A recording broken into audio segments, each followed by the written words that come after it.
She happily followed her boyfriend home to meet his family, but the moment she stepped through the gate, two little girls suddenly ran straight toward him, and as they ran, they kept calling him Dad. Seeing this unfold right in front of her, the woman froze on the spot, but before she could even process it, her boyfriend's face suddenly turned ice cold. He stepped forward, snatched her bag away, and took her phone, passport, and wallet with it. Several unfamiliar women rushed over and forced a traditional local veil over her. Ozma backed away in terror, unable to understand what was happening. Everyone in the courtyard was staring at her, their eyes carrying a chilling kind of intent. She called out to her boyfriend, desperate to figure out what was going on, but he completely ignored her, only standing behind them in silence, directing everyone to push her into the house. And it still wasn't over. After dragging her inside, several women started grabbing at her and changing her clothes by force. In that moment, her mind went completely blank. Everything had happened so fast. She had clearly come here with her boyfriend to meet his family, so why had they taken her bag and even forced her to change clothes?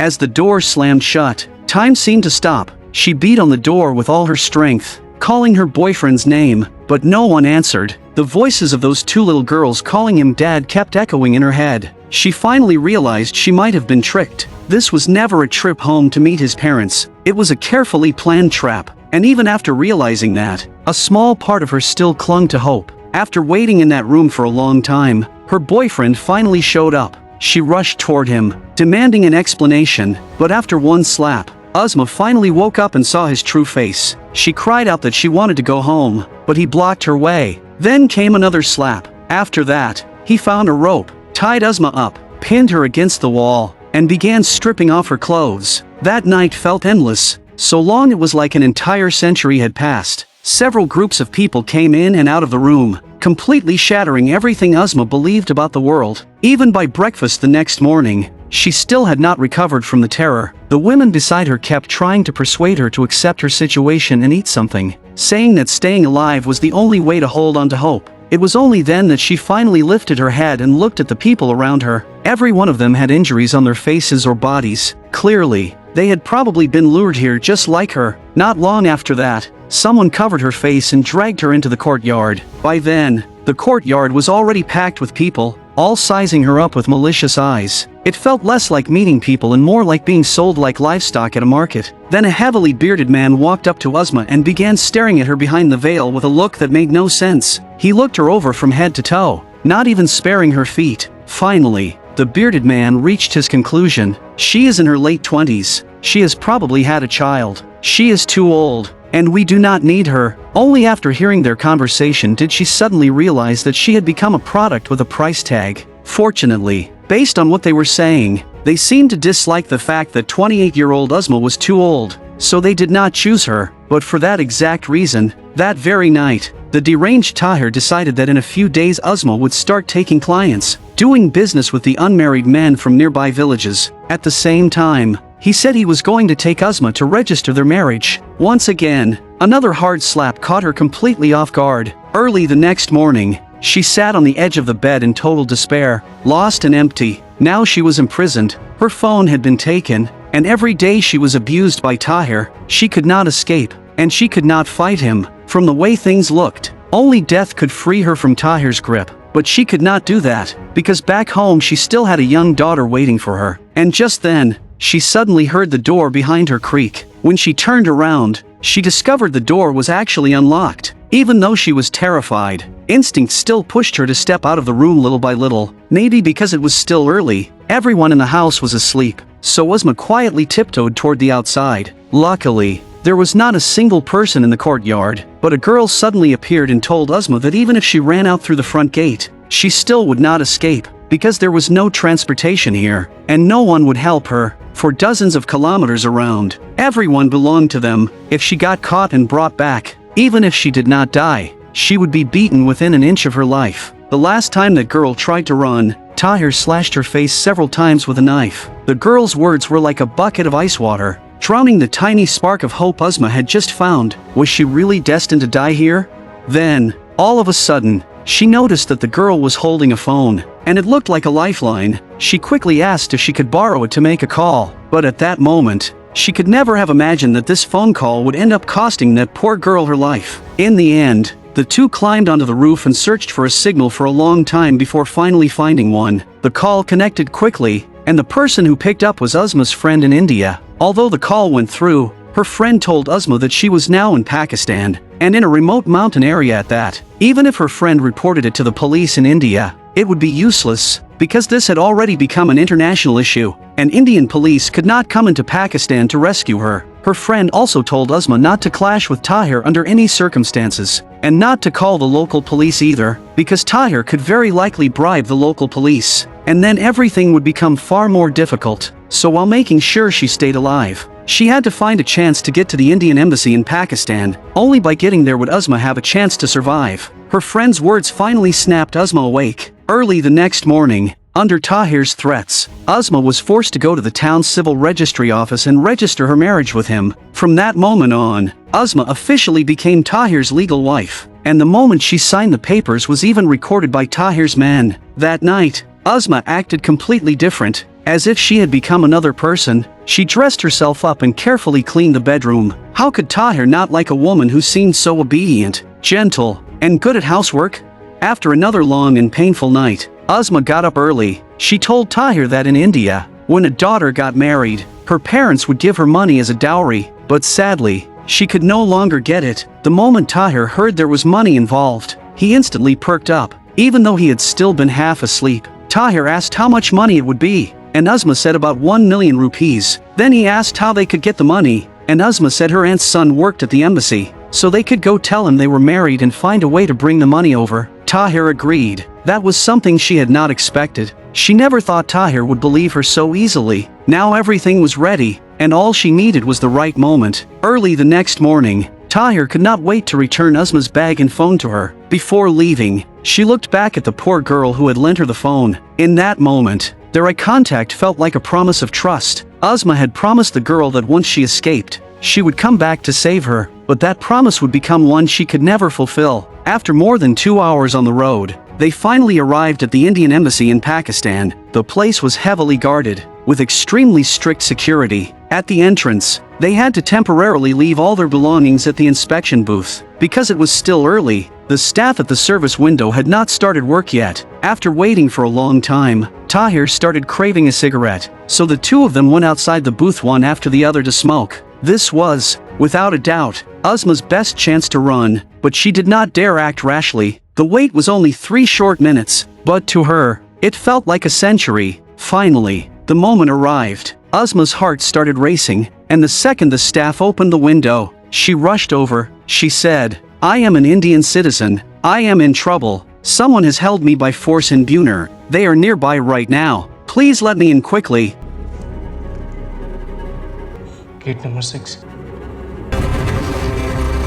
Because Uzma suddenly rushed in and kept shouting, the staff inside were badly frightened. Everyone thought she was either mentally unstable or a terrorist carrying a bomb. So no matter what, they could not allow Uzma to stay inside. When she heard that they wanted to throw her out, Uzma completely lost control. Those two monsters were right outside, and if she was forced out now, everything she had done would be for nothing. Luckily, the staff member who had opened the door for Uzma stepped forward and explained what had happened, finally calming everyone down. Because the situation had unfolded so suddenly and seemed so suspicious, the staff had no choice but to call on the head of the embassy. At first, embassy official Singh thought this was just an ordinary marital dispute. The questioning and written statement went on for a full hour, and he patiently listened as Uzma described the entire scam she had suffered, but there was no sympathy on Singh's face. As an experienced embassy official who had seen far too much, he had already encountered too many cases like this. So far, all he had seen was Uzma's Indian passport, and as for any other information, she had nothing. While his staff went to verify the passport, Singh suddenly slammed the table and demanded that Uzma tell the truth about why she had come here. He even lied and said that if she did not come clean,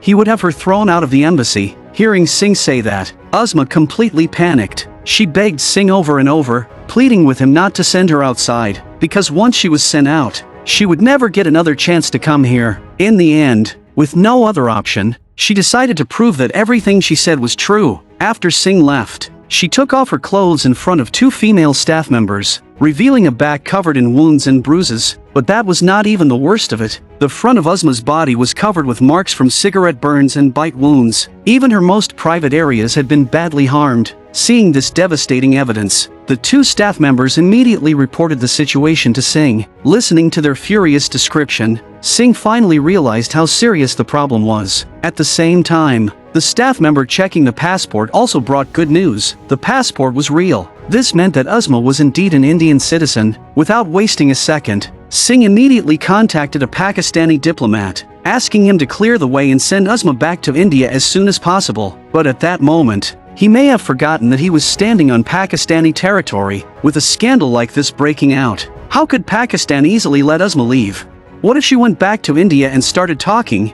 By then, in the eyes of Indians everywhere, Pakistan would become the target of public outrage, kidnapping, imprisonment, forced marriage of women. This was a full-blown scandal. Of course, the diplomat could not say what he was really thinking out loud, so he pretended to be sincere, telling Singh to take good care of Uzma and promising that he would fully cooperate. Singh thought that with the foreign minister's promises, Uzma would soon be able to return to India. But what Singh never expected was that the moment he left, the foreign minister called his subordinate Malik. He ordered Malik to find every possible way to stop Uzma from returning to India, as long as they did not use open force. That very night, Malik found Uzma's husband, Tahir, and gave him a clever plan. Soon, by noon the next day, a shocking news story suddenly exploded. The Indian embassy had allegedly detained a Pakistani woman for more than 24 hours, with no proof she was alive or dead. This was the plan Malik had come up with for Tahir. He wanted to use the media to create public pressure and force the embassy to hand over the detained Uzma, and the news soon reached India. The situation had now escalated to a whole new level, putting intense pressure on the Indian side. The Indian embassy was accused of detaining the wife of a Pakistani citizen without a reasonable explanation,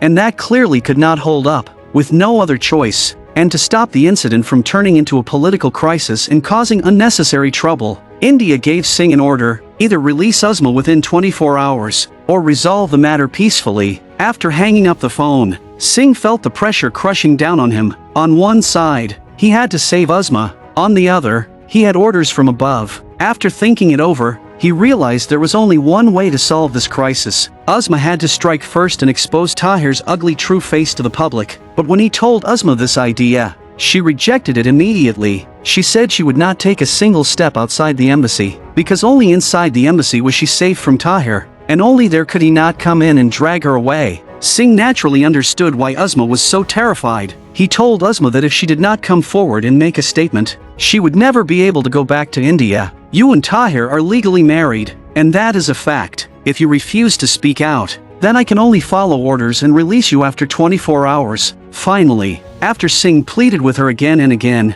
Uzma agreed. But afterward, Singh became worried again. He was afraid that during tomorrow's press conference, Tahir might launch an attack and try to take Uzma by force. So he came up with a trick. Early the next morning, Tahir, who had been invited, arrived at the embassy gate with his men in a large group. At that very moment, Uzma was already on her way to the press conference. This was Singh's plan, a classic diversion. It not only avoided a possible conflict, but also successfully got the real problem handled. Meanwhile, Tahir stood there completely confused, unable to understand what was happening. Yesterday, he had received a call from Singh telling him to come today and take Uzma home, but now Singh was acting shameless, claiming he had never called Tahir at all. After saying that, Singh told him there was an issue with Uzma's passport and it needed to be investigated and verified. If there were no problems, Uzma could be released next Wednesday. Hearing Singh say that, what could Tahir even do?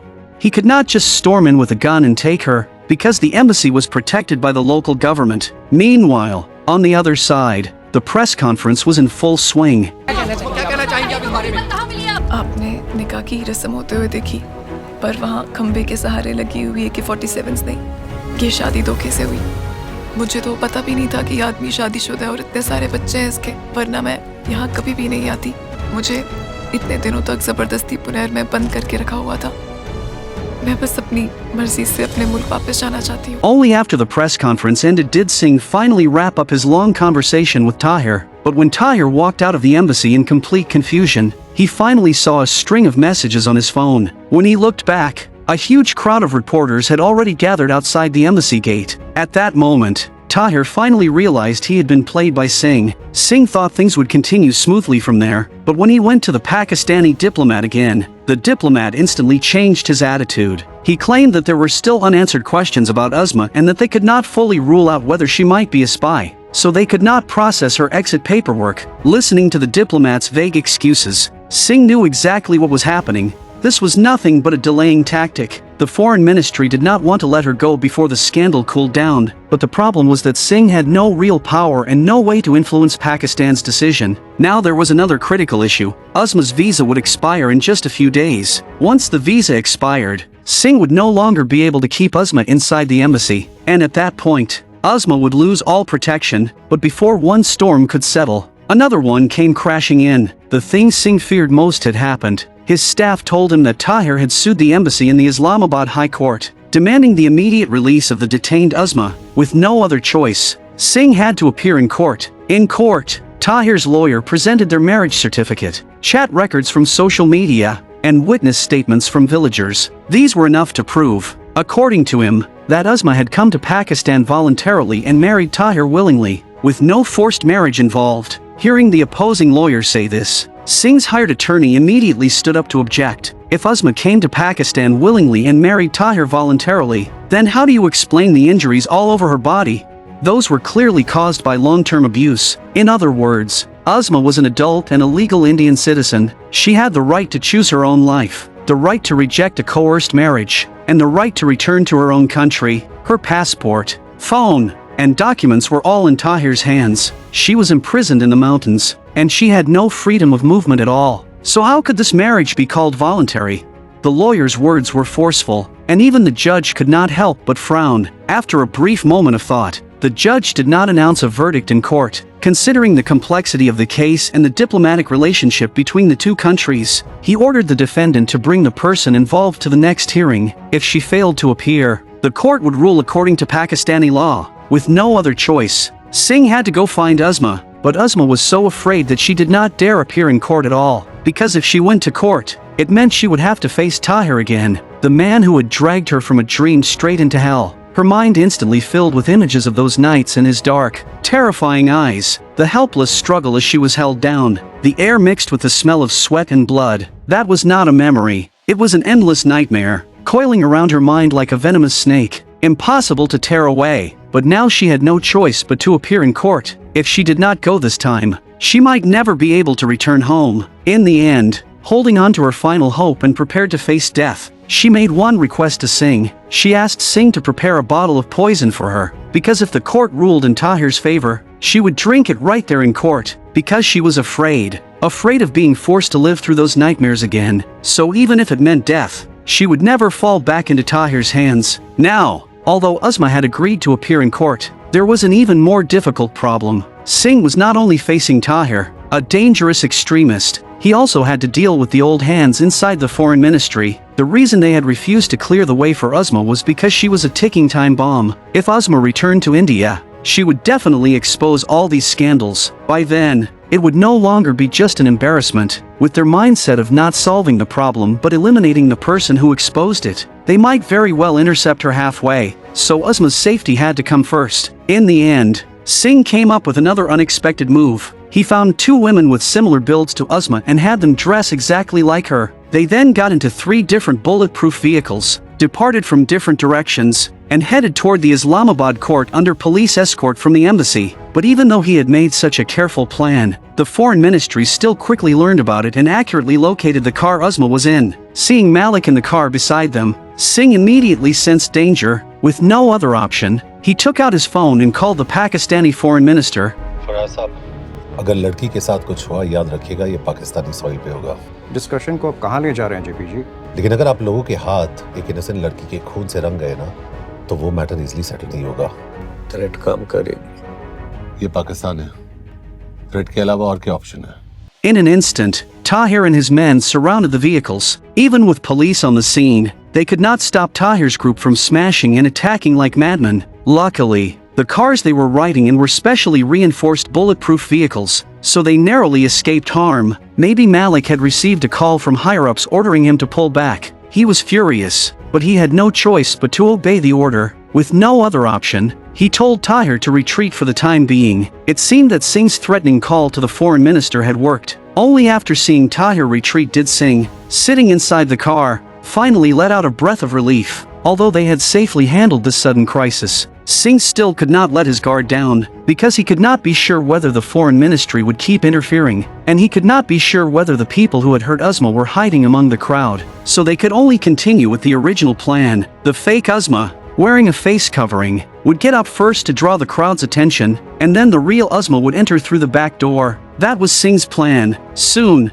the court hearing began as scheduled, although Uzma had fully prepared herself mentally before coming here. When she truly walked into the courtroom, fear still got the better of her, because everyone below was cursing at her, calling her shameless and saying she had betrayed her husband. And this was the Uzma cross-border forced marriage case that shocked South Asia in 2017. This true event once triggered a diplomatic standoff between India and Pakistan, and its complexity and drama were later brought to the screen by an Indian director. The film tells the story from a diplomat's perspective, recreating how an Indian woman escaped from a remote mountainous region of Pakistan. Uzma was a divorced mother from Delhi, India. In 2016, she met Tahir, a Pakistani taxi driver. In Malaysia, Tahir hid the fact that he was already married and used love as bait to lure Uzma to the Buner region of Pakistan. This mountainous area bordering Afghanistan was described by Uzma at the time as a Taliban-style controlled zone, a lawless no-man's land. After they arrived, Tahir revealed his true face. Her passport and phone were confiscated. She was locked inside a mud brick room of only 4 square meters, and she endured daily beatings and sexual violence. Local villagers treated Uzma like a trophy. They not only helped guard her, but also joined in humiliating her. Uzma later recalled that every time she tried to escape, she was caught and dragged back. They beat my legs with sticks, saying women here belong to their husbands, and running away is a betrayal of God. उस्मा अहमद, आपके शौहर आपसे मिलना चाहते हैं। जो मसाइल आ रहे हैं, वो आपके साथ बैठकर हल करना चाहते हैं। ऐसी तो कोई बात नहीं हुई थी सर।